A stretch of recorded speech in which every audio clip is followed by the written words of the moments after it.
வணக்கம்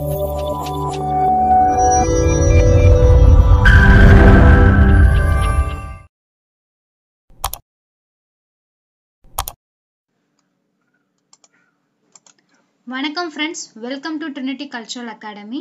நம்ம சேனலை சப்ஸ்கிரைப் பண்ணாம இருந்தீங்கன்னா kindly subscribe our YouTube channel to get the upcoming videos.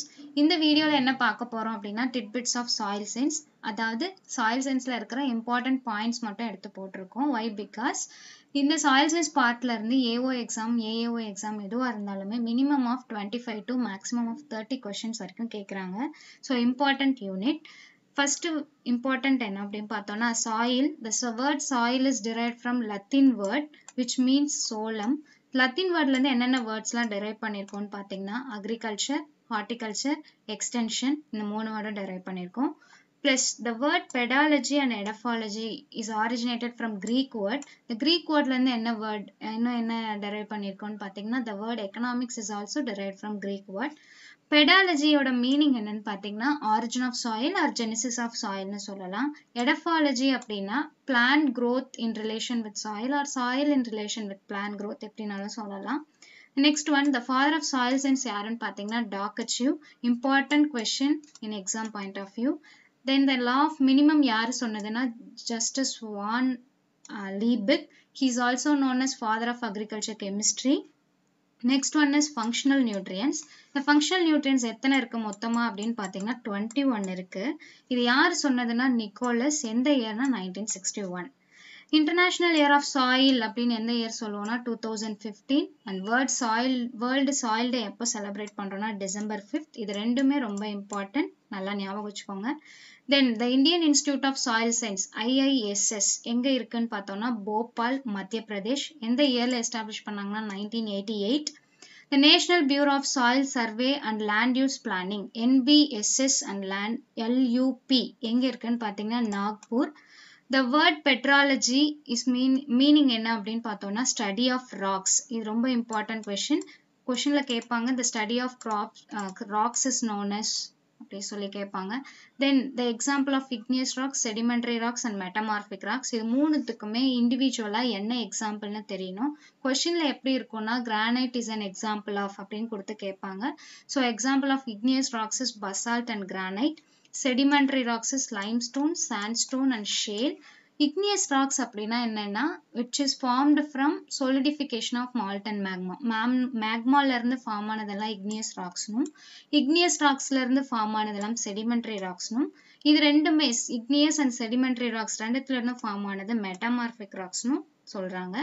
Example of metamorphic rocks என்னன்னா மார்பிள், நீஸ் அண்ட் குவாட்சைட். இந்த குவாட்சைட் எதுல இருந்து எந்த ராக்ஸ்ல இருந்து எடுத்தது அப்படின்னு பாத்தீங்கன்னா சாண்ட்ஸ்டோன்ல இருந்து எடுத்தது. மார்பிள் எதுல இருந்து எடுத்ததுன்னு பாத்தீங்கன்னா கிரானைட்ல இருந்து எடுத்தது. Next one, example of secondary mineral என்னன்னா கிளே மினரல்ஸ். இந்த கிளே மினரல்ஸ்லயே நிறைய டைப் இருக்கு. 2:1, 1:1 இதெல்லாம் இருக்கு. நெக்ஸ்ட் வீடியோல இதுக்கு எக்ஸாம்பிள் என்ன அப்படிங்கறதெல்லாம் பார்ப்போம். Next one is abundant mineral in earth crust என்னன்னு பார்த்தோம்னா feldspar. இது ரொம்ப இம்பார்ட்டன்ட். இது லாஸ்ட் இயர் எக்ஸாம்ல கேட்டிருக்காங்க. ஸோ நல்லா ஞாபகம் வச்சுக்கோங்க. Next one is chief constituent of sandy soil is அப்படின்னா quartz, which is also most resistant to weathering னு சொல்லுவாங்க.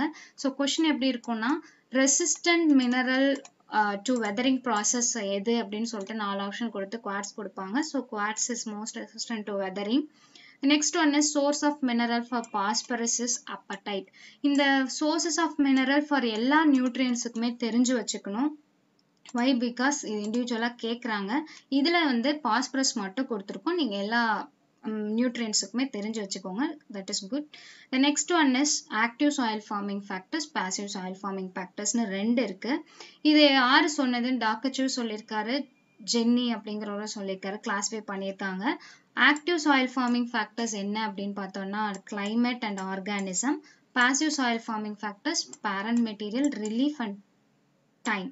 ஸோ எக்ஸாம்பிள் எப்படி கேட்பாங்க அப்படின்னா climate is an example of அப்படி கொடுத்துட்டு ஆக்டிவ் பாசிவ்னு ஆப்ஷனில் கொடுப்பாங்க. ஸோ எது ஆக்டிவ் எது பாசிவ்ங்கிறது தெரிஞ்சிருக்கணும். Next one is soil forming process.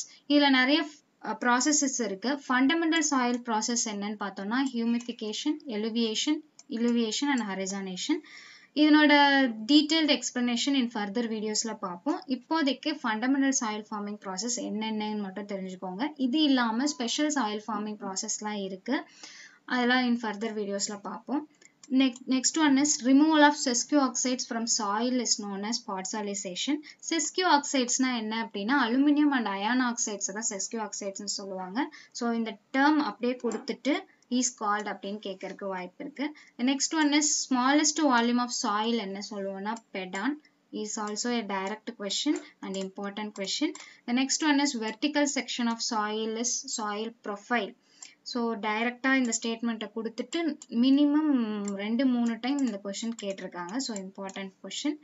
Next one, இந்த சாயில் ப்ரொஃபைலில் தான் டிஃப்ரெண்ட் ஒரைசான்ஸாக இருக்குது இல்லையா? ஓ ஒரைசான், ஏ, பி, சி இந்த மாதிரி டிஃப்ரெண்ட் ஒரைசான்ஸ் இருக்குது. First one is organic ஒரைசான்.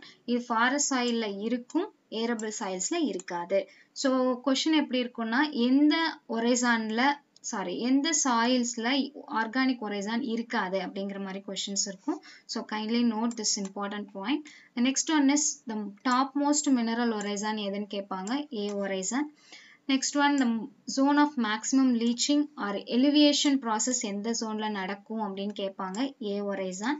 Zone of accumulation and illuviation zone எதுன்னு கேட்டாங்கன்னா பி ஒரைசான்.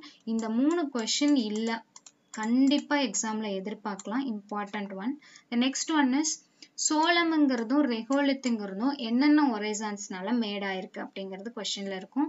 சோளம்ங்கிறது A+B ஒரைசான்னு சொல்லுவாங்க, ரெகோலித்துங்கிறது A+B+C 3 ஒரைசானும் சேர்த்து சொல்லுவாங்க.